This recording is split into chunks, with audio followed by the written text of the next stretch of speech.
Hello, everybody. Hope everything's well, and as always, let's jump right into this. Now, this book, The Cosmological Origins of Myth and Symbol from the Dogon in Ancient Egypt to India, Tibet, and China by Leonard Scraton. If you don't know who Leonard Scraton is, you can go back to one of my previous videos.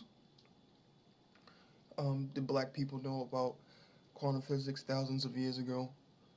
He is the one talking about um, how Dogon symbolism lines up with ancient Egypt symbolism. Okay, so I highly recommend everyone get this book. All right. Also, I recommend everyone to get this book as well. It's by the same person. Okay. Now, in this book, all right, he states that Dogon religious traditions often reflect those of ancient Egypt and Judaism. Okay. Now, I want to play you this clip that they played on Fox News talking about how they found ancient Hebrew writings in North America. Check this out.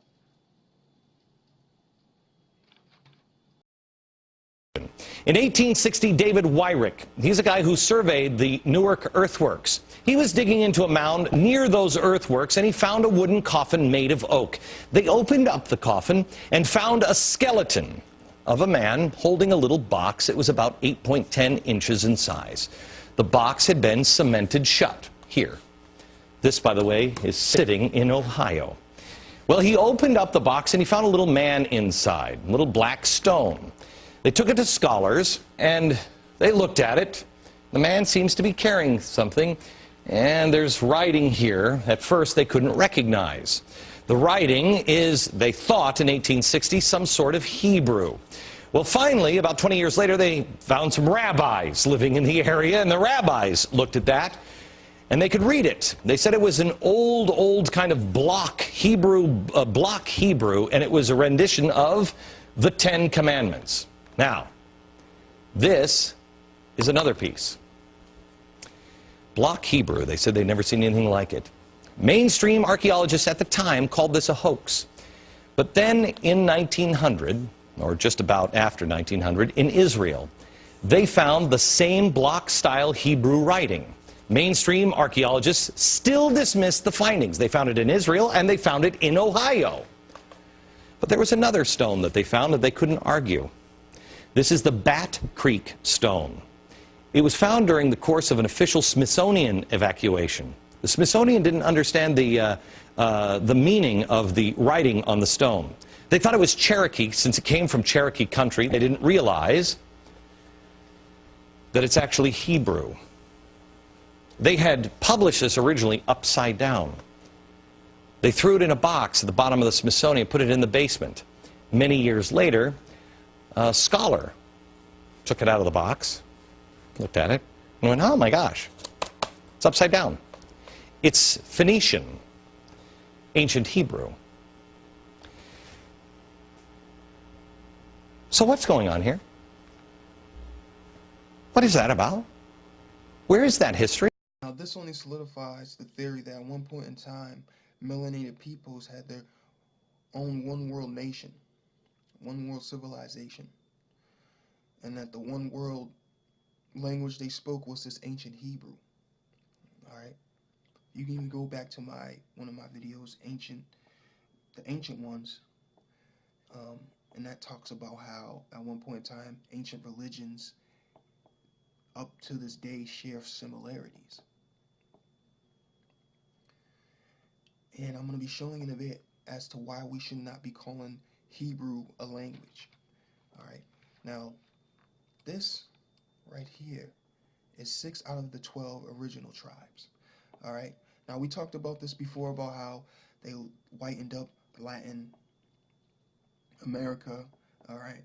And how they destroyed the Indians, the original Indians. All right.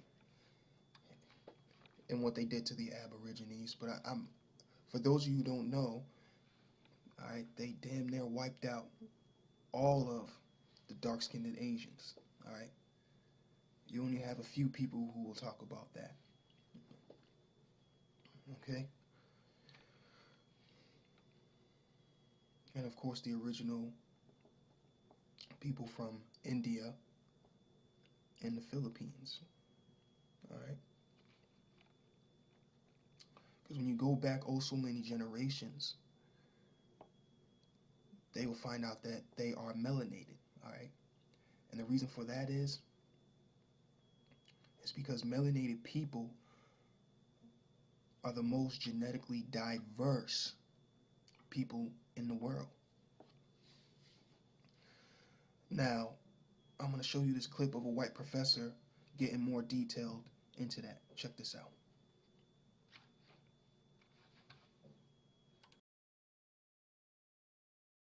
What's the significance of all of this? Well, to explain, we are joined tonight by Michael Novacek, the Provost of Science at the Museum of Natural History here in New York City. Welcome back. Nice to be here. What are the implications of this? What does it mean? There are really two dimensions of the implications. One, purely in terms of biology and evolution.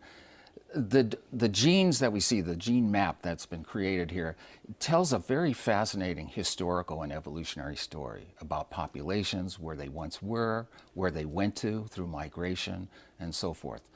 In the other dimension, there are huge practical applications here of this kind of map, because we can use it as a starting point to resolve questions about that are useful to medicine and pharmaceuticals and other activities. Because, you know, if we look for genetic risk factors in local populations and so forth, these are important ways of making our medical diagnosis and treatment more sophisticated. So this is saying something about us socially, but also saying something about us scientifically and medically. To find out where you are, you need a map. And this is a map that gives us orientation for a lot of great scientific and applied questions. And this sort of map is relevant to all of us, regardless of where you live today. It absolutely is, because the study places this map of the genes, the genetic makeup of African populations within the whole framework of humans worldwide. So, for example, it substantiates a lot of the work in paleontology and archaeology that says Africans or humans actually worldwide came from migratory populations that came out of Northeast Africa and moved into the Middle East. And there are connections. There are also investigations of African Americans showing the connections between African Americans and Western African populations as well.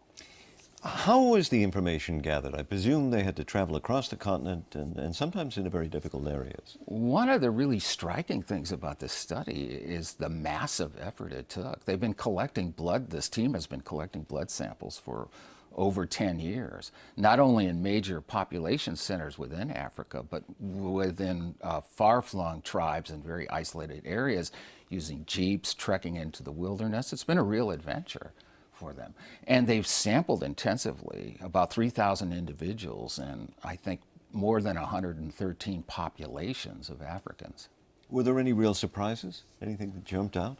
Well, I think actually the research itself in some ways substantiates some of the other work that's been done based on other genes and fossils, showing, for example, the origins of people outside of Africa from the Northeast on the continent.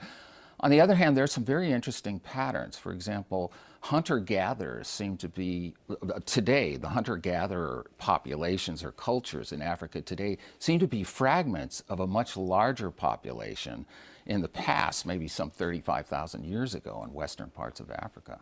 Michael Novacek, thank you. Fascinating stuff. Glad to be here.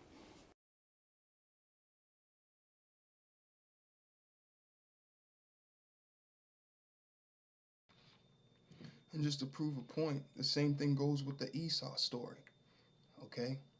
Which you can go back to my video where the giants in ancient Egyptians black. We talk about how Arabs, certain black, dark-skinned Arabs will have orange beards, okay? You see? Now, my theory is, I think these were the ones, because these are the hair types you will sometimes find on these ancient Egyptian mummies. I think they were the ones, and we were dealing with alchemy now, remember. I do think they were the ones who created the Caucasian, which you see below right here, which is, we'll talk about in a different video. Now, this word Hebrew right here, okay, from late Old English, from Old French, Ibri, from Latin, Hebrews, from Greek, Iberoso, I might not be saying that one right, from Aramaic, Semitic, Ibri, corresponding to Hebrew, Ibri, or Israelite, traditionally from an ancestral name Ibri, but probably literally from one from the other side, perhaps in reference to the Euphrates River. All right, perhaps signifying immigrant from EB region on the or opposite side. All right, it's only until the H was restored in English from the 16th century. All right, and then they started saying the Hebrew language. But the word Hebrew itself means immigrant. Do you see what I'm saying? Because that's what people from other cultures called us. Because when our civilization fell, we were moving and migrating from another place. If that makes sense. All right. Now, this is the Euphrates River here. Right here, which I got on Google Maps. Now, you'll see why these occultic Jews are so interested in seizing this land, all of this land. All right, for those who've been paying attention to, the false political narrative as to why they're in the Middle East, and and for people who even get into prophecy knows that we know times are going to be changing, or what you call the last days, when there's wars and rumors of wars in the Middle East. But they're trying to find stargates in the Middle East. All right. Now, I was going to show you that video by the Black Child, but they end up terminating his channel, so I haven't gotten around to that. All right. But thank you for listening, and peace and balance to the ancient ones.